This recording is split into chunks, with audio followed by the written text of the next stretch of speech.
presentation. If anyone has questions, you're free to ask in the chat. Just our time is a little bit tight, so if we're not able to get to your questions, we really strongly invite you to contact us afterwards. We're very excited about what we're talking about and what we're going to be presenting, and we're very happy to interact further. So this is the agenda of our presentation. We're going to have by Dr. Muktananda, who's an AI expert, is going to give an intro to mental health. Followed by that, I'm going to be giving a talk on studies that have been done on a mind-body approach to mental health. This is connected to and run through Nityananda Hindu University, and I think it's really groundbreaking, and I'm super excited to talk about it. Then Muktananda is going to give an unclutching meditation, which is, this presentation is going to be part lecture and part experiential as well. So you should come out of here both informed and very blissfully relaxed. That will be our goal. If we achieve that, we've met our goals. Then Dr. Aranke, who's a practicing neurologist, who's connected with Nichandeshwara Paramashiva Hindu Temple in Houston, and Dr. Sandeep Pandov, who's a hospitalist connected with Johns Hopkins, Howard County, and Dr. Nirmala Shivaji, who's a practicing anesthesiologist, who's connected with Nityananda Meditation Academy, are going to be giving a talk on neuroscientific approach to mental health, and then who's a urogynecologist at the Women's Health Excellence Center. She's going to talk about women's mental health issues. Then Dr. Patel, who's a psychiatrist who's representing KAILASA Los Angeles and also practicing in the community, who's going to talk about mental health and children's issues. And then finally, I'll give a conclusion and a call to action. And for everyone who is able to stay, we're going to have a kriya, which is a technique for stress reduction. That'll be really nice. So it should be a very enriching and enlightening experience for everyone. And we're very happy to have you here. For organizing this and for having us here. Just a couple estimates, 2.5 to 5 trillion US dollars annual cost of mental health.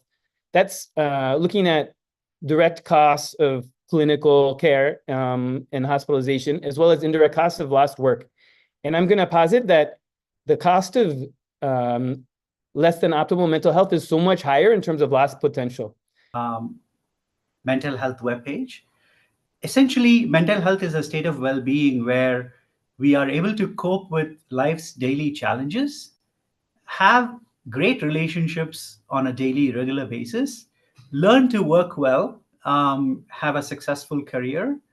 And one aspect of mental health that is very often neglected is realize our full potential. Of course, all of these are super critical, super important, and we tend to focus on coping with daily challenges and relationships more often than not when it comes to mental health, because that's what happens on a regular basis. But to emphasize that mental health is not just short-term, but it's also long-term. And part of our presentation today is going to focus on the long-term, right? So there are three aspects to mental health. One is treating after the problem has happened. It really says that mental health needs to start from, needs to address everybody, and it affects the disadvantaged people the most. When we normally think of treating mental health, the traditional approach tends to be very much focused on treatment, which is after the fact and super expensive. And it tends to focus on emotional, psychological, the source of emotions, address the mind-body system as a whole. And Dr. Peter is going to talk about, have an entire session on how to address the mind-body system. Instead of just controlling thoughts, address beliefs. I think transforming our beliefs from life negative cognitions to life positive cognitions. This is so critical. I'll talk a little. Any past memory, thoughts, and emotions that restrict our spontaneity in the current moment and limit our actions in the future, which means they are limiting our future potential.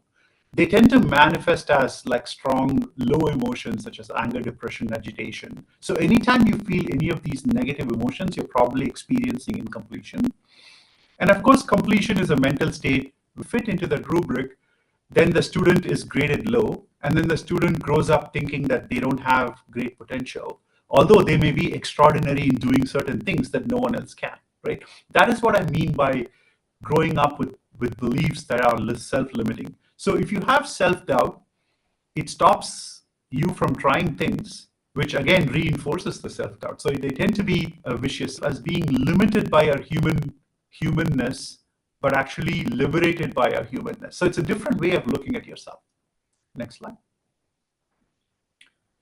Great. I'm going to now hand it over to Dr. Peter Bloomfield, and he's going to delve into the mind-body studies. Okay, thank you so much, Dr. Muktananda. So again, we invite you guys to look into it further. Then the chancellor of KAILASA Nityananda Hindu University, this is, a being we could talk about all day, the Supreme Pontiff of Hinduism, Bhagavan Nityananda Paramashivam, who is, as per Hinduism, he is an incarnation of Paramashiva, which is the primordial. Starting from birth as a yogi, he has achieved high consciousness and enlightenment and incarnation status. To Bhagavan Nityananda Paramashivam, sometimes as Swamiji, which is a way that we refer to him, which is an address of tremendous respect and tremendous affection because of the positivity he's brought to our life. So consciousness. So some of the programs that have been brought by Swamiji are going to have tremendous effects at the cellular and physiologic level. And then I'll be talking about those researches that have been done and then how it shows up in the mental health of participants, which you'll see some remarkable findings. And then we're going to talk about what is going on in the mind. And so the Dr. Rao, he drew blood and measured gene expression before and after the program. And they looked at hundreds of different genes being expressed, and they found huge changes in gene expression in multiple pathways. But the ones I'm going to highlight here are the pro-inflammatory pathways, which create inflammation in the system, which will, at the cellular level, be inflammation, but at the system-wide level will show up as stress and disease. Many of these, it means like 2 to 7-fold in reduction of the proteins, of the gene products. And then the anti-inflammatory pathway is genetically young. And many people know about telomeres. It's been very much talked about in the mainstream recently. The telomeres are like the aging system of the cells at the DNA level. When the telomeres in the chromosomes and the DNA get short, then the cell can no longer reproduce and becomes senescent or becomes no longer effective. So maintaining the telomeres long is a job of telomerase. So the organelles inside the cell that create power for the cell, energy for the cell. And so their metabolism was increased. This is actually not a typo.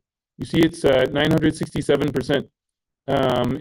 It's not a typo, it's really true. Basically 10-fold increase in mitochondrial metabolism. So you would expect that to show up in a massive surge of energy. So when you put together at the cellular level, it looks at mindfulness, which is your ability to be present. Right? Everyone is talking about mindfulness and being in the present moment. So we wanted to measure all these things in people before and after the program. Some of the people in the program had already done similar programs and taken the initiations, and some people were new. So it was a combination. It was a convenient sample because it's through an online program. And then we did a paired and unpaired analysis. So here's what we found. So the total score per US average, total score is around 18. A higher number means more depression, more anxiety, more stress. So you want a low score in this. Over 14 is stressed, and the US average is 8. You can see all these graphs on the left. You can see the line graphs is the paired, and then the bar graphs. Both paired and unpaired, highly statistically significant in all of these. So statistically and clinically very significant improvement in people's feeling of mental health in connection with this program. The next we looked at the WHO-5 Well-Being Index. So this goes from 0 to 100, where a higher score is a higher sense of well-being. Less than 50 is going to correlate with depression. 5 out of the 9 met statistical significance. And they were also clinically significant. I just included a couple graphs here. The total score, you can see it's going up for just about everyone. And then social functioning is going up for just about everyone. So again, increased mental and physical health was seen. And the last one is mindfulness. And this looks at the ability to be present. So this gives you a score with Swamiji, the Supreme Pontiff of Hinduism, Bhagavan Nityananda Paramashivam, or KIDA, from Sound Health Designs in Wichita, and this was in 2005 and 2006. And they measured studied a variable called heart rate variability, which shows variability within the heart rate that reflects the autonomic system and how at ease someone is. You could say it's very complex. We don't have time to go into it further.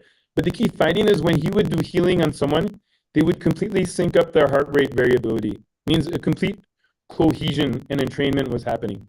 The other person be like an initiation. It's putting them in the same brainwave state that's going to have profound effects on their well-being, like the things that we demonstrated earlier. So he was able to transmit it to people he was healing. Some quotes that said from Dr. Collins that he couldn't believe that he said there's no such thing as normal for you. He couldn't believe that his baseline level of mental activity. They talked about the power of the gamma waves in the mind. They take a huge amount of metabolic activity, but both so we measure the measurement of the electrical activity in the brain through an EEG, which is like an EKG for the brain, electroencephalogram. You can see delta waves are low, very low frequency waves from 0.5 to 4 hertz on the bottom left. This is like when you're in deep restorative sleep, or if you were like in a coma, you can calculate them. And they've been shown traditionally in everyone's brain a little bit. When people have a stroke of insight, like the light bulb goes off, there'll be a little flash of gamma activity, but just for a second, and only when that insight strikes, which you can't bank on, right? It's like when the muse speaks to the artist, like that. It's also connected with enhanced creativity. Interestingly, in populations and individuals who have very little baseline gamma activity, they're much more likely to develop Alzheimer's dementia. They would go into a oneness and compassion meditation. They could go into sustained gamma. That's the only other time that I'm familiar outside of Swamiji and what I'm going to talk about that we've seen sustained gamma, but it was in long-term meditators while they were deep in meditation. So what we've seen that's unique and different, and that I've not seen described anywhere else at will, and I've seen a few others that go into a very high beta, almost on the cusp of this, that's extremely atypical for normal beta activity. So I see this as progression in their capacity to reflect this state of consciousness in their spiritual growth. And so they would do this by connecting with Swamiji, connecting to a state of oneness, doing things like blindfold reading and materializing. These yogic science, basically, you'll develop good mental health on the road to enlightenment, is how the yogic science works. Lifestyle, sattvic diet, and fasting. Later, another presentation is going to talk about these things. Detoxing with herbs. Puja is a ritualistic connection to higher consciousness. Yoga pada, yoga and pranayamas and meditations and kriyas. We'll be doing all of these experiential in this presentation. We're going to have a beautiful unclutching meditation with Sri Mukta. Thank you, Dr. Peter. What I wanted to say here is that Dr. Bloomfield talked so much about the state of space where you have fewer and fewer thoughts. That's the fewer thoughts per second.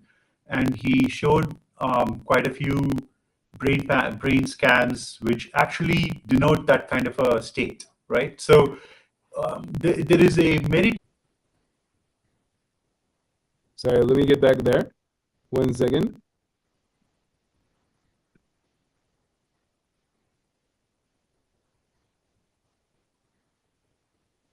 It should be such powerful will persistence in you. Such powerful will persist.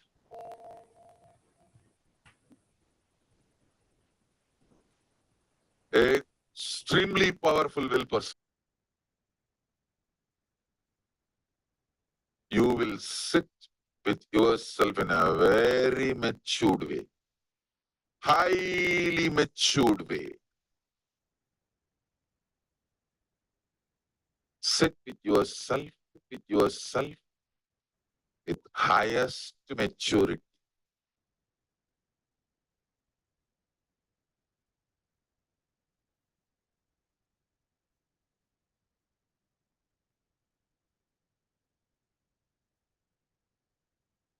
That is unclutch from all thought process. Just sit, be unclutched.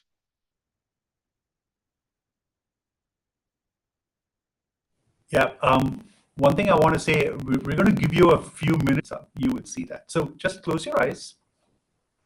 We're going to play music for a little bit, and then just keep unclutching. Every time a thought comes, just unclutch without engaging with it. Please play the music.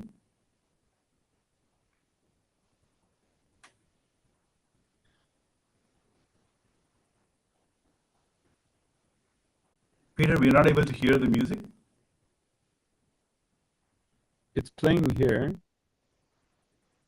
It's just flute-like. You hear that? Do you want to share? You able to hear it?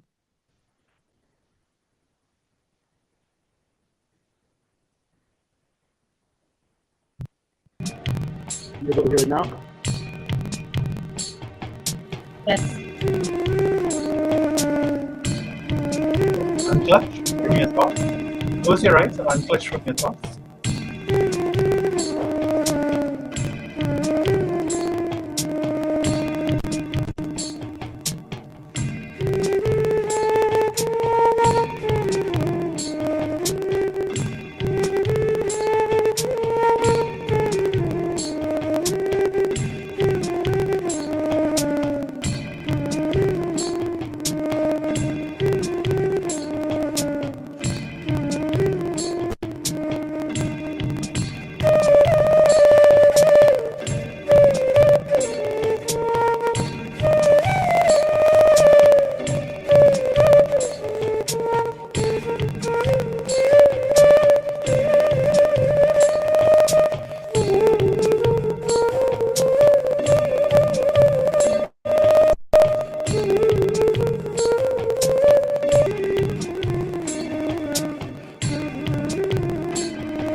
When you start unclutching from those thoughts, you will start listening to more of your inner sound, like your breathing becomes more visible to you. Sometimes the blood pumping through your heart becomes more audible to you. Unclutch from those also. So there is as you hear things, those are also thoughts. They're triggering thoughts inside of you. So plays a very important role in regulating structures, but also pathways or circuits of communication between different brain regions are important. But the gut, in a sense, is the second brain. It has a very extensive nervous system called the enteric nervous system, and there's a communication between the brain and the digestive system, which is two-way, which is really important in mental health. And it turns out lifestyle measure of diet is very crucial in mental health. So eating a Western diet has been associated with poor loss of brain cells in important areas of the brain, areas which regulate memory, learning, and emotion, like the hippocampus, the prefrontal cortex, which is really important for attention, planning, judgment, impulse control, the orbital frontal cortex, which is important in regulating our emotions. And it's not only about us, but it's how we bond with other people, how we interact with others, so social attachments. It turns out pain processing pathways are negatively impacting depression, and one way is maybe the cingulate cortex. And even our ability to empathize with others are affected due to loss of brain cells in the cingulate cortex. Also, depression negatively impacts the basal ganglia, which is a part of the brain involved in pathways for reward, motivation, and feeling pleasure. And so we can go on to the next slide. So not only yoga and meditation, which costs nothing, can in fact regenerate areas of the brain. So they've looked at, for example, in yoga practitioners, certain regions of the brain have higher volume or more gray matter or neurons. For example, the medial and superior frontal gyrus. This is an area responsible executive functioning. So in other words, planning activities, social cognition, which lead us to interact well with others. The precentral and parahippocampal gyrus, which is there to protect us, but can become dysfunctional when we have emotional trauma and different sorts of mental disorders. And in fact, this area, interestingly, it ends up being a little bit reduced in volume, telling us that maybe yoga practitioners have lower levels of fear or tendency for fear. And we can move on to the next slide. To release beta endorphins. Maybe you've heard about endorphins. These are chemicals which give us the sense of euphoria or bliss, and may explain why many practitioners of meditation experience a sense of bliss during their meditation. Also, imaging studies have looked at the thickness of the cortex. This contains the brain cells or neurons, and it turns out these are thicker in various brain regions listed there. These are regions that are important for emotions, regulating our emotion and mood. At baseline, meditators have a higher level of serotonin, which you may have heard about. Serotonin is the brain chemical which is important for helping us to have a sense of well-being. And this level is reduced in people who are depressed. But meditators at baseline have a higher level of serotonin. And it, in fact, further increases after a meditation session, which is very interesting. They also do a 12-week program of yoga. And they measured their amount of anxiety and depression before and after. And looked at a brain chemical called GABA, which is very important for regulating our mood and reducing anxiety. For a healthy gut microbiome. So before we talk about that, we should know what gut-brain axis is. So basically the brain is connected to the gut by a vagus nerve. So what it means is what happens in the gut affects what happens in the brain. So the next question comes is, how can we impact the gut in a best possible way? So, the whole food plant-based diet, which is called Sattvic diet, which basically comprises of bowel movements. So basically what it does is, since it is high in fiber, so people get relief from constipation. And so there is less of inflammation in the gut lining. So it reduces, all the inflammatory bowel diseases, and as well as the autoimmune diseases. So in nutshell, basically, the healthy microbiome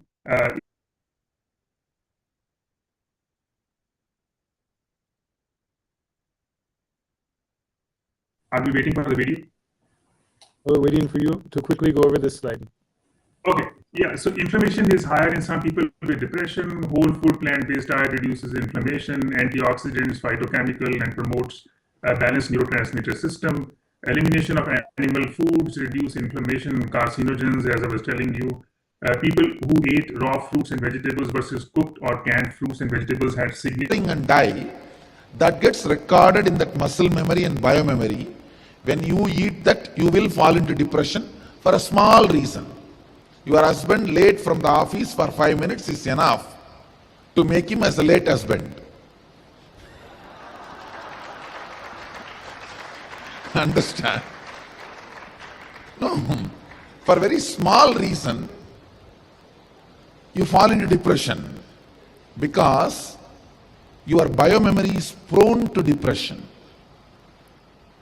Understand, when you are eating the dead animal's flesh, you are also eating the muscle memory, biomemory recorded in it. That becomes part of you. You become prone to that pain. Mental health. So there's various lifestyle practices in Hinduism, which Swamiji is reviving and promoting. And he's unique in promoting some of these lifestyles, such as Nirahar Samyama, and the importance of certain herbs or aushadas for detoxification of the body and in further enhancing health. So we're getting beyond just preventing disease. We're actually, these can help us to live our optimal health. In other words, reaching our full potential, mind, body, and consciousness. Liquid diet is almost like pre-digested. So your body doesn't use energy to digest it. So it brings your energy level up, and it has effects at physical plane, mental plane, emotional plane, spiritual plane. That's what I found.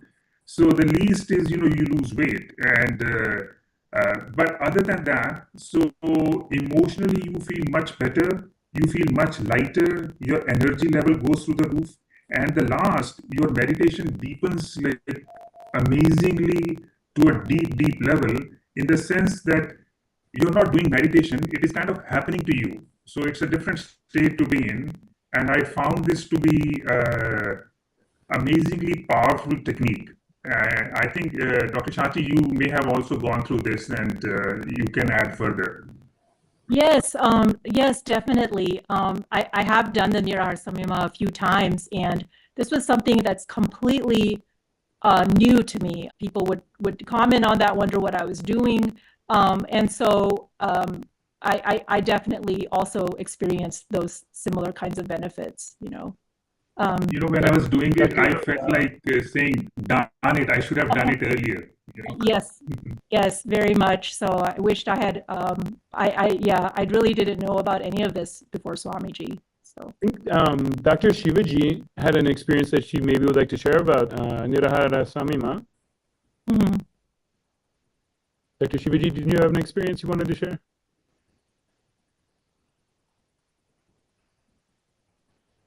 I think you're. It's being a doctor and being an anesthesiologist using all the time antihistamines on patients. And it was so good, and I used to tell everybody, about the Nirahara Samyama. This is my personal experience about that.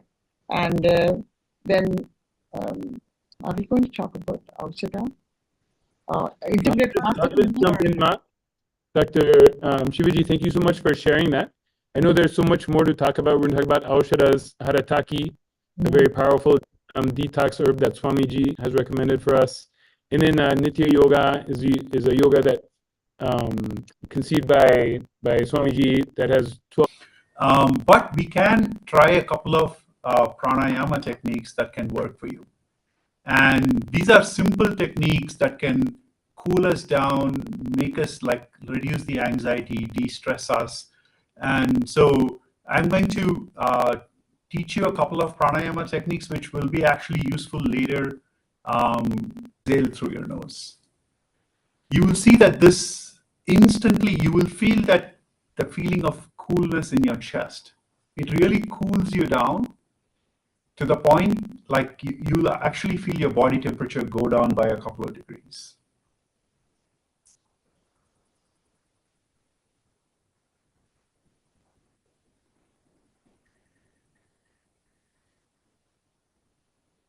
The deeper you do the inhalation, the deeper the cooling happens.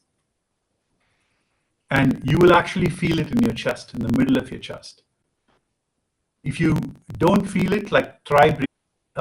It works instantaneously. And you also see your mind is calmed down. Great. Now let's move on to the next pranayama. Normally when you do this Shitali pranayama, you do it 21 times. Like breathing in and breathing out, that's one cycle. Do it 21 times. It's very powerful.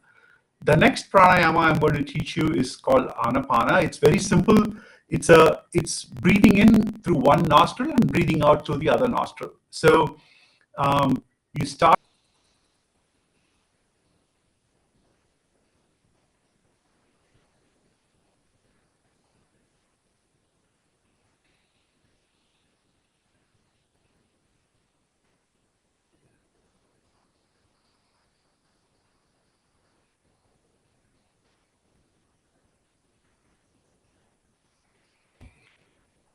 If breathing out makes you feel stressed because I'm asking you to breathe out twice as long, right now I'm going to only teach you the humming part. Just close your eyes, take a deep breath, and then hum deeply and intensely without stopping, like as long as possible, just hum.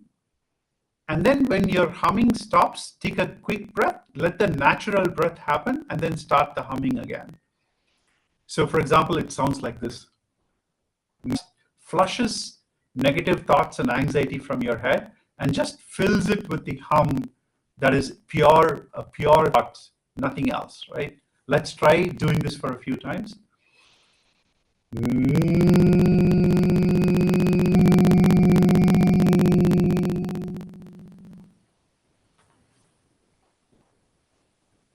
Continue humming for a while.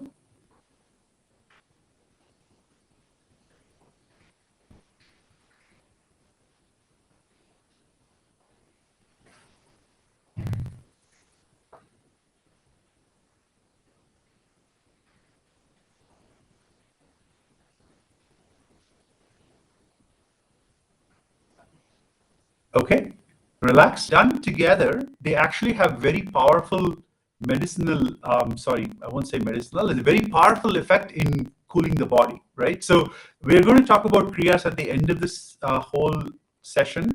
Wait till then to hear a little bit more, but such resources. At least one thing that everyone needs, like people need a spiritual solution for mental health. And if you think about it, an everyday companion, which is easily available at their fingertips to handle emotions on a daily basis, but maybe even answer bigger spiritual questions, right? And one thing that everybody or most people have at their fingertips are low-cost phones. Nowadays, probably can get access to these services. It can be as easy as accessing mail or WhatsApp, for example. And the beautiful thing is conversational AI can actually help address a wide variety of mental health needs. I want to say for sure here that AI cannot replace human beings. We still need people. And we need, especially the teachings of Swamiji. Swamiji is essentially teaching the fundamentals of enlightenment science, or the science of happiness, as taught by Hinduism. So this Nityananda.ai has the entire access for living, like authenticity. Authenticity is living to the highest potential.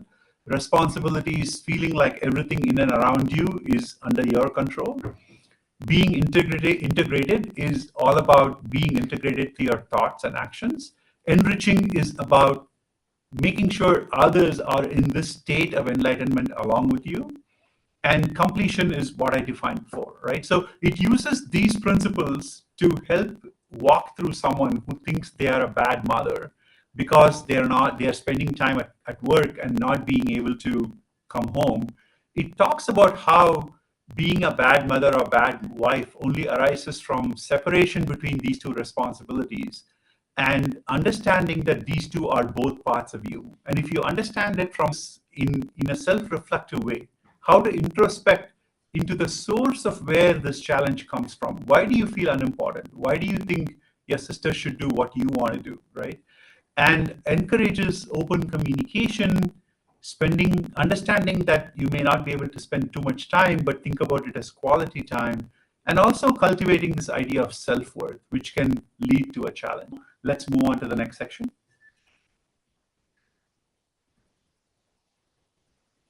Okay, now I hand it over to Dr. Prema Kodanraman to talk about women's issues.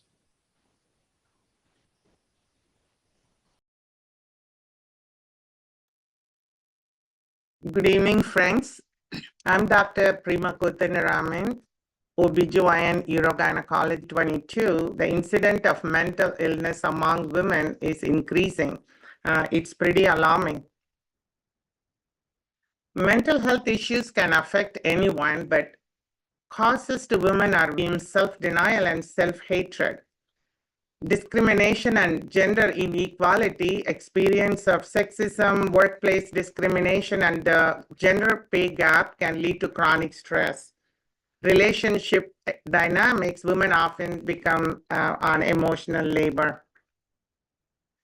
So the causes are different. Now, when we look at the modern day treatments of mental illness, women seek treatments of mental illness Women seeking treatment to treat their mental illnesses are increasing on medication, but the end results are not permanent cure, and it doesn't address the mental disorders, and usually it's only the symptom relief. The trillion-dollar brain drain that's not sufficiently addressing the mental disorders. And other treatments like brain stimulation can be used in special situations where transcranial magnetic stimulation can be used for depression. Sometimes hospitalization when women become treatments are not that effective. Let's learn from KAILASA a holistic approach with proven results by empowering women. So when we go into the depth of the empowering methods before, very powerful words about women. Women by their very DNA have the capacity and groundedness to hold an ecosystem or family or a team or a community together. So women have their own intuitive intelligence in the field of keeping some. Women make up 90% of the governance in KAILASA. So when we empower women, they can be great leaders. So we may need a woman president. So at the free physical and mental wellness, this free medical care is provided using various approaches: allopathy, naturopathy, Ayurveda, Siddha. It's it's a free medical care is provided, and along with spiritual and psychological support and counseling to all women. So over 10 billion ordains women and allows women to perform temple rituals.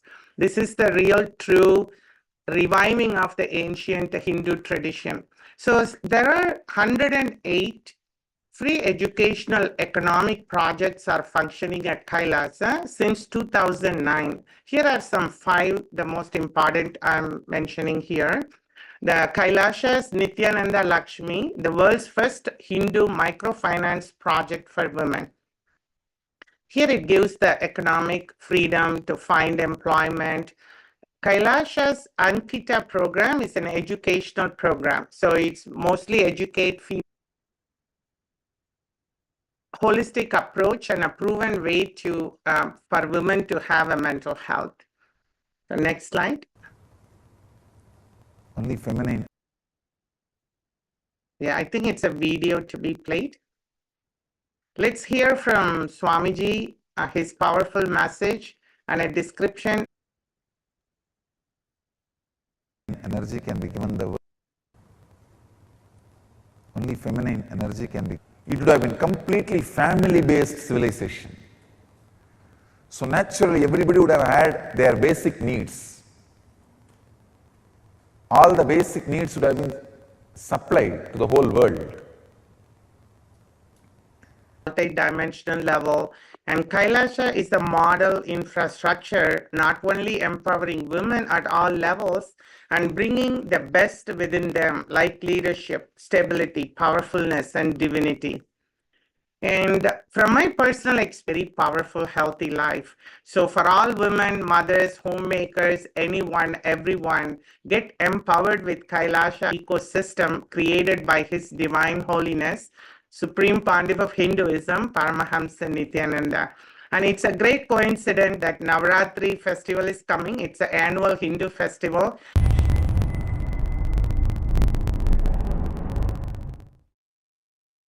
Listen to this sacred secret. Listen. Initially, when you put this idea into you, you will have too much of resistance, anger, guilt, fear, too many things coming out. And powerlessness. No, this is not for me. First of all, this may not be true. You will see me in the mirror, then all your patterns are complete. Till you see me in the mirror, do completion with the mirror. Your form will disappear and my form will appear there. Till then, sit in front of mirror and do completion. Understand? This is the initiation I am giving to all of you. Sit in front of mirror. Pen down all these patterns and Pen down all of that. Whatever patterns tells you, you need to be internally, externally dependent on something else other than Paramashiva. Pen down. Pen down. Sit in front of mirror and start completing all those patterns and incidents, root incidents, everything. Let all the incompletions year-old experience mental disorders, and another alarming number is 13% of this is a global burden of disease in this age group. And suicide is the fourth leading cause of death among 15 to 29-year-olds. And 296 million people globally deaths were attributed to drug use. Can we have next slide? So here are some of the unique challenges for children, which includes physical, emotional. On the previous slide, in Hindu education system, basic tools to awaken knowledge are taught, and other consciousness-based approaches, which were discussed earlier, practiced on a regular basis, including yoga, meditation. Case studies done on students at Nityananda Gurukul, where Hindu education system is integrated with conventional educational. Here is the result of whole brain activation studies for which Bender Gestalt test was performed. These high scores are indicative of above average results. So this is impressive numbers. On the next slide, we have numbers from Sloan IQ test, which is highly validated intelligent test, measures a variety of capabilities, including comprehension, arithmetic, and visual motor capabilities. And these results showed 50% of students with total English immersion evidence, but policies to change and integrate this education into conventional curriculum would be a good sustainable development. Okay, I hand over to next speaker. Thank you so much, Dr. Patel. And I'm going to very quickly do our conclusion. Thank you so much to everyone who's made it all the way through and who's interested in researching this possibility, this phenomena that I think is available here in ways it's not been described otherwise. We invite you to collaborate with us to participate in research. Of course, we would appreciate funding. As you can see, there's been remarkable research findings, and all the research we've published has been very remarkable, very outside of the ordinary findings. And we're very sure the more research we do, the more we're going to find things like this. So anyone who wants to collaborate, we'd love to talk to you. My email and to stay, we invite you to stay for our kriya, which will be led by Dr. Mukta Ananda.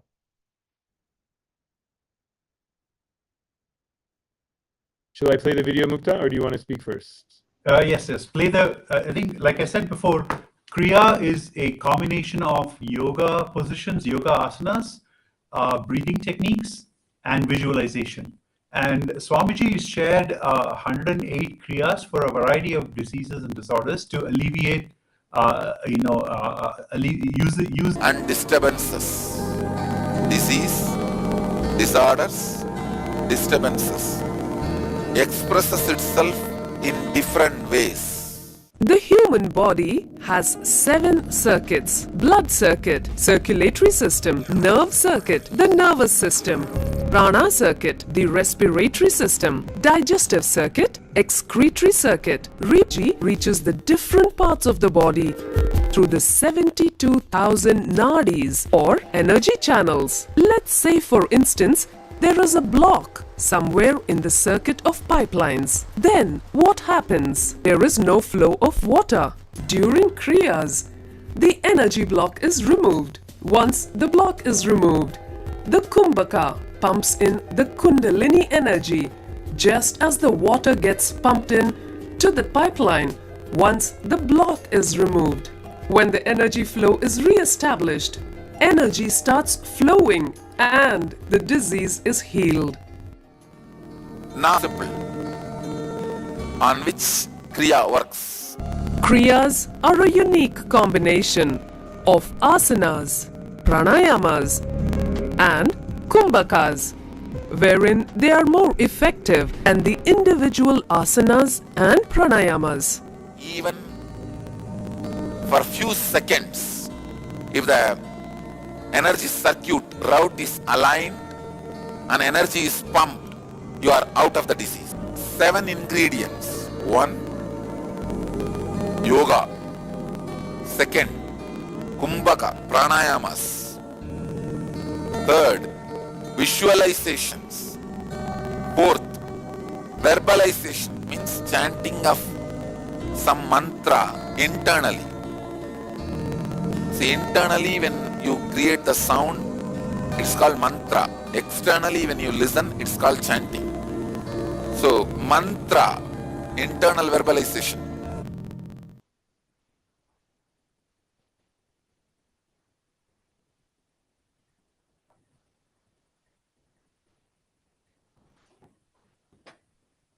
Shall I start the music and then you'll announce the kriya? Yeah.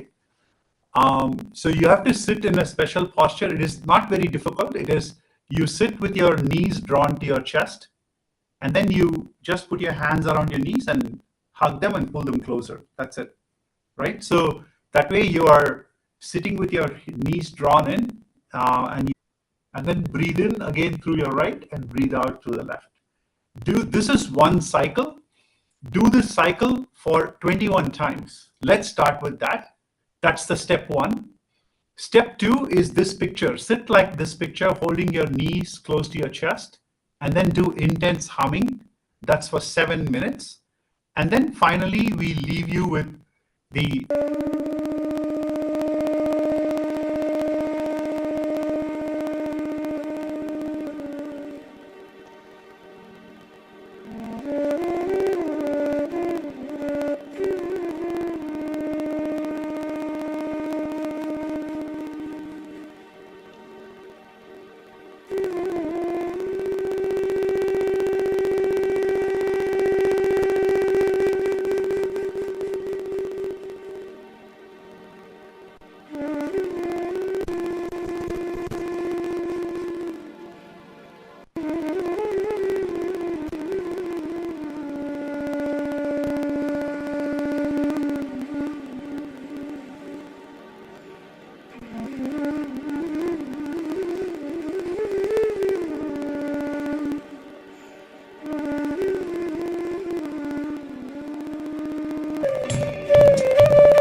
play the music to Peter. Thanks.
With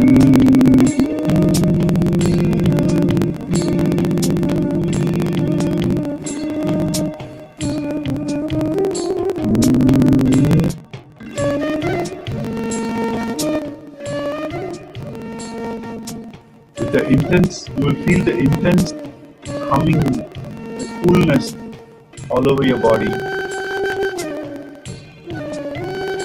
Just lie down and unclutch from all thoughts.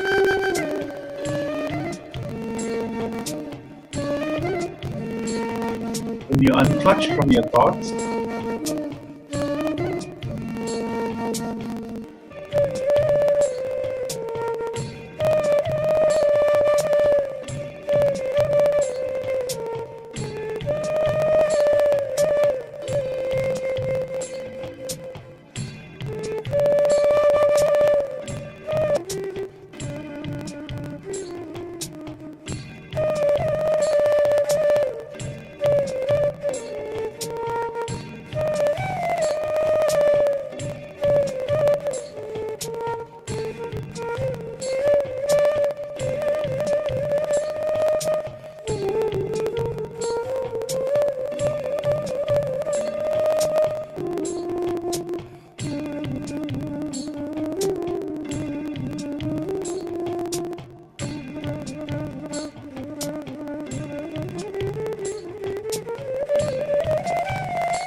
I hope you all experienced a wonderful, relaxed experience. Like, our goal was not only to provide you with the science, but also provide you with experiential understanding of what Swamiji is trying to do at a very surface level. I mean, there is a lot of depth to the meditation, mind-body consciousness studies. For people to join the Paramashivaham program or contact us at Nityananda Hindu University about research collaborations, funding collaborations, anything that you want to collaborate with. And we really believe that this science will absolutely 100% help the UN achieve their sustainable development goals, and are excited to further collaborate